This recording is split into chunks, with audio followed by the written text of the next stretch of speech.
Now to the latest on the Uvalde school shooting. There are so many questions about what slowed the police response at Robb Elementary. On Tuesday, lawmakers combed through the latest version of events. And in Uvalde, it was a tense city council meeting as the mayor promised transparency and faced tough questions.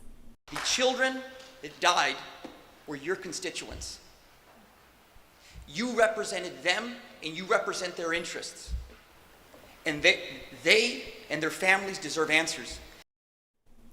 That was a Uvalde resident and a former city council member calling out his former colleagues for their response in the 4 weeks since the shooting. Our Ugochi Iloka is live for us this morning with a closer look at that heated meeting last night. Ugochi. Hey, good morning, Kimberly and Steph. Well, Uvalde's mayor is simply fed up, but admits that he's running into roadblocks just like everyone else. He also says that he's requested all of the police body cam video and was told he doesn't have access to his own city's footage either.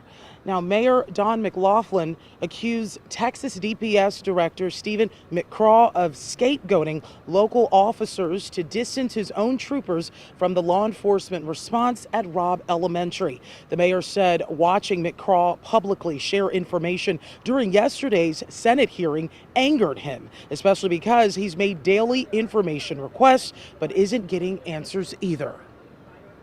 But it pisses me off that I can't give you answers or can't get you answers. So, like I said, I don't owe any allegiance to anybody. I'm termed out as mayor when I get through, and I don't want to seek political office again. So I don't owe any of these elected officials, not a damn thing. And so I'm telling you now, while you're here on the press, to those who are seeing it, I'm not covering up for anybody. If you're guilty, we're going to throw it out there. You want to cover up, we're going to throw it out there. Well, you can definitely hear the passion and anger in his voice there. The mayor of Uvalde also encouraged the crowd to demand answers from their district attorney. Dave? All right, Gochi Iloka. Gochi, thank you so much. Well, last night the Uvalde City Council denied a leave of absence from future city council meetings for the school district police chief and new council member Pete Arredondo. He's been a no-show at the last two meetings and could lose his job if he fails to appear at those next two sessions. Next, the commissioner of the Texas Education Agency is promising to check up on school safety. He says every exterior door of every school in the state of Texas will be checked to make sure they're locking properly before the fall semester begins. And yesterday, lawmakers focused on the new timeline of the shooting in response to the shooting response on the day of the massacre.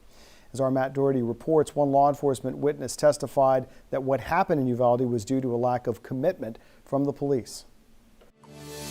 1 hour, 14 minutes and 8 seconds. That's how long it took officers to breach the door of the classroom at Robb Elementary. Texas DPS Director Colonel Steve McGraw said it should have taken 3 minutes to get inside because the door wasn't able to be locked shut. This door was, it was open, okay, it was unsecured. Whether it was locked or not, it was unsecured. Because the throw did not fit correctly into the strike plate. McGraw said it could have easily been pushed open, but apparently nobody tried. He called the response an abject failure. When one Uvalde CISD officer tried to move forward in the hallway, he was detained, his gun was taken, and he was removed from the scene. It turns out he was the husband of one of the teachers inside the room. Ava Morales called her husband and told him she'd been shot and was dying. The officers had weapons. The children had none. The officers had body armor. The children had none. The officers had training. The subject had none. Much of the testimony focused on the shooter's background. Acquaintances later told investigators some of his frightening past behavior, including his habit for carrying a bag of dead cats. Yet nobody who knew 18-year-old Salvador Ramos reported he was a concern. That at least half a dozen people said they had already identified in their minds that he was a likely school shooter. He was clearly seriously truant. He was in that classroom 8 years ago.